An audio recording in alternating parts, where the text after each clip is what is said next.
नमस्कार, स्वागत है आप सभी का एजुकेशन मंत्रा में। दोस्तों 10,000 पदों पर नई भर्ती का ऐलान मुख्यमंत्री योगी जी ने कर दिया है। 9 गठित आयोग में लूप होल मिले हैं। नए शिक्षा सेवाचयन आयोग से अटल आवासीय विद्यालयों में भर्ती होगी और 14 राज्यों के आयोगों का एक बड़ा सम्मेलन आज होने वाला है। 69,000 धरने में हो गई बड़ी समस्या, बेरोजगारी को लेकर क्या बोलते हैं आंकड़े। तो चलिए दोस्तों सारी अपडेट्स को डिस्कस करते हैं। तो दोस्तों यहाँ पर देख सकते हैं पीएससी के 10,000 पदों पर भर्तियां जल्द, पदोन्नति विसंगतियां होंगी दूर। तो सीएम योगी ने पीएससी के 76वें स्थापना दिवस पर किया एक बड़ा ऐलान। दोस्तों देख सकते हैं मुख्यमंत्री योगी आदित्यनाथ ने ऐलान किया है कि पीएससी के 10,584 पदों पर सीधी भर्ती की प्रक्रिया जल्द शुरू होगी। उन्होंने पीएससी में पदोन्नति विसंगतियों को भी जल्द दूर करने का आश्वासन दिया है। उन्होंने कहा है कि इसके लिए गृह विभाग को निर्देश दिया जा चुका है।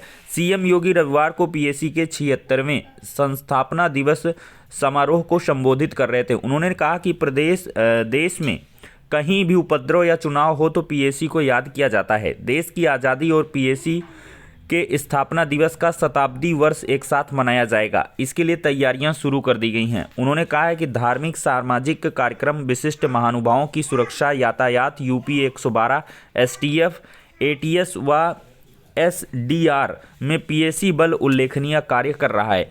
तो ये हो गई दोस्तों बहुत सारी बातें, लेकिन सबसे बड़ी बात यह है कि पीएससी में 10,584 पदों पर जो भर्ती का विज्ञापन है वो बहुत जल्द जारी होगा और इसमें युवाओं को अच्छा मौका भी मिलने वाला है। दोस्तों देखा जाए तो मुजफ्फरपुर में 4 और गया में 1 परीक्षा केंद्र पकड़ में आया हुआ है। पटना से बड़ी अपडेट है। 5 अभ्यर्थी ले गए ओएमआर सीट की कार्बन कॉपी, केस दर्ज किया गया। तो दरोगा भर्ती की प्रारंभिक परीक्षा रविवार को शांतिपूर्ण ढंग से संपन्न हुई है। मुजफ्फरपुर में 4 और गया में 1 अभ्यर्थी ओएमआर सीट की कार्बन कॉपी लेकर परीक्षा केंद्र से बाहर चला गया। इस मामले में प्राथमिकी दर्ज कराई गई है। तो दोस्तों बिहार में लगातार बहार चल रही है। परीक्षा में 85% अभ्यर्थी उपस्थित रहे हैं और यहाँ पर अगस्त में एक जो नई भर्ती है वो भी प्राथमिक की आएगी और एस्टेट के लिए आप लोग आवेदन जरूर कर दें। एस्टेट जो 2024 के ऑनलाइन आवेदन की प्रक्रिया है तो वहाँ पर आप लोग जरूर जाएं। और आज 14 राज्यों के आयोग अध्यक्ष व सदस्य जुटेंगे। तो उत्तर प्रदेश लोक सेवा आयोग में 14 राज्यों के आयोग के अध्यक्ष और सदस्य सोमवार को कार्यशाला में जुटेंगे। कार्यशाला का उद्घाटन सुबह 9 बजे इलाहाबाद हाईकोर्ट के कार्यवाहक मुख्य न्यायमूर्ति मनोज कुमार गुप्ता करेंगे। कार्यक्रम में आयोग के अध्यक्ष और सदस्य वन टाइम रजिस्ट्रेशन ओटीआर की सफलता का राज भी जानेंगे, अपने अपने सुझाव देंगे। सुझावों के आधार पर भविष्य में इंटरव्यू तकनीक में बड़े बदलाव की तैयारी है। ओटीआर के माध्यम से अब तक 17 लाख से अधिक अभ्यर्थी आयोग से सीधे जुड़ गए हैं। आयोग ने दोस्तों देखा जाए तो अभ्यर्थियों की सहूलियत और परीक्षा की पारदर्शिता को लेकर महत्वपूर्ण बदलाव किए हैं जिन पर चर्चा होगी। आयोग सीधी भर्ती की इंटरव्यू तकनीक में भी बदलाव करने जा रहा है। अब तक 1 सदस्य और 1 विशेषज्ञ का इंटरव्यू बोर्ड होता था, लेकिन अब 2 सदस्य और 2 विशेषज्ञों का इंटरव्यू बोर्ड होगा। बदलाव के प्रभावों को लेकर भी मंथन किया जा रहा है। दोस्तों देखा जाए तो भविष्य की कार्ययोजना को किया रेखान्वित। तो आयोग के अध्यक्ष संजय श्रीनेत के कार्यकाल में अत्याधुनिक तकनीकी और सुविधाओं से लैस 11 मंजिल भवन बनाया जा रहा है। ओपन एयर ऑडिटोरियम का निर्माण भी हो रहा है। आयोग के गेट नंबर 5 और 6 को सारनाथ की प्रतिकृति के रूप में तैयार किया जा रहा है। आयोग एक संग्रहालय भी बनवा रहा है। ओपन एयर ऑडिटोरियम और संग्रहालय में आम लोगों की भी एंट्री मिलेगी।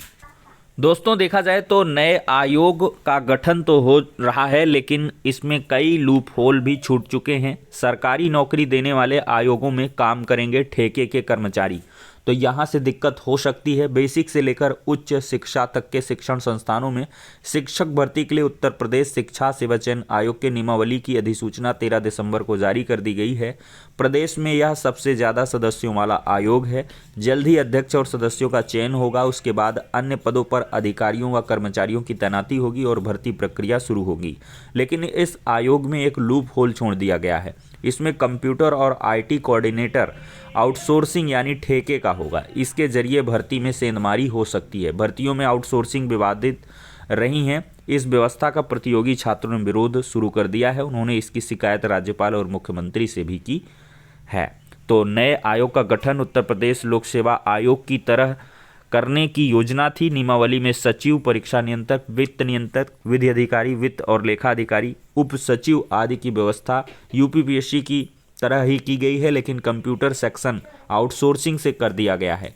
यूपीपीएससी में कंप्यूटर सेक्शन खुद का है, इसलिए दोस्तों देखा जाए तो भर्तियां निष्पक्ष होती हैं। जिन संस्थानों ने भर्तियां आउटसोर्सिंग से की हैं उसमें सेधमारी हुई है। प्रतियोगी छात्र संघर्ष समिति के अध्यक्ष अवनीश पांडे ने कहा है कि सरकारी नौकरी मतलब लकी ड्रा खुल जाना है। इसे पाने के लिए लोग मोटी रकम देने के लिए तैयार रहते, इसलिए भर्तियों में निष्पक्षता बनाए रखना जरूरी है। इस दौर में भर्ती का विज्ञापन निकालने से लेकर परिणाम जारी करने तक सभी काम कंप्यूटर से होता है। यह काम आउटसोर्सिंग के कर्मी करेंगे तो वह किसी भी स्तर पर खेल कर सकते हैं। उनकी खुद की नौकरी पक्की नहीं है तो वह लालच में कुछ भी कर सकते हैं। विडंबना यह है कि ठेके कर कर्मचारी सरकारी विभाग के लिए भर्ती करेंगे। समिति के मीडिया प्रभारी प्रशांत पांडे ने बताया कि उच्चतर शिक्षा सेवा चयन आयोग में कंप्यूटर का काम आउटसोर्सिंग से हुआ। कंप्यूटर सेक्शन वालों ने 18 अभ्यर्थियों का नंबर बढ़ा दिया और वह असिस्टेंट प्रोफेसर की नौकरी पा गए। मामला हाईकोर्ट पहुंचा, जांच हुई, मेरिट बदली गई तो यह सभी मेरिट से बाहर हो गए। अब जो लोग मेरिट में आए उनको नियुक्ति नहीं मिल रही, क्योंकि कम मेरिट वाले कॉलेजों में कार्यभार ग्रहण कर लिए। तो ये मामले हो जाते हैं। और दोस्तों देखा जाए तो शिक्षा सेवा चयन आयोग से होगी अटल आवासीय विद्यालयों में शिक्षकों की भर्ती। तो श्रम विभाग की ओर से प्रदेश के सभी 18 मंडल मुख्यालयों में स्थापित किए जा रहे अटल आवासीय विद्यालयों में शिक्षकों की स्थायी भर्ती उत्तर प्रदेश शिक्षा सेवा चयन आयोग के माध्यम से की जाएगी। फिलहाल इन विद्यालयों में नवोदय विद्यालयों के सेवानिवृत्त शिक्षक बच्चों को पढ़ा रहे हैं। तो यहाँ भी एक बड़ा मौका देखने के लिए आप सभी को मिलने वाला है। बात होगी 69,000 शिक्षक भर्ती 1 नंबर से प्रभावित अभ्यर्थियों की।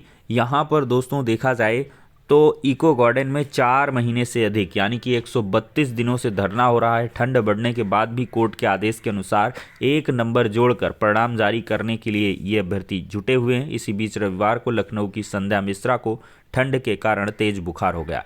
महिला अभ्यर्थी की तबीयत खराब होने से अन्य अभ्यर्थी डर गए। महिला अभ्यर्थी को उपचार के लिए डॉक्टर के पास ले जाया गया।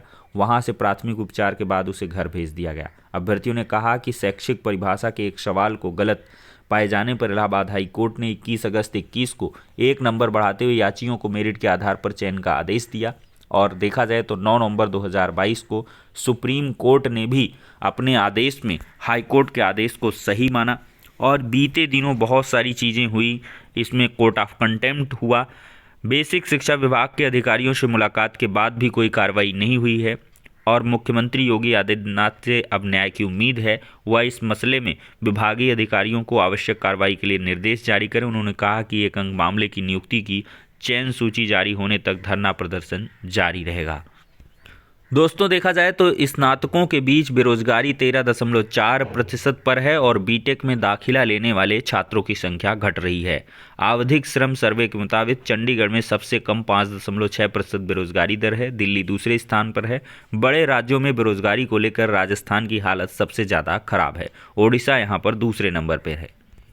तो ठीक है दोस्तों, ये हो गई सारी अपडेट्स। वीडियो पसंद आया हो तो लाइक एंड शेयर करें। नेक्स्ट वीडियो में मिलते हैं।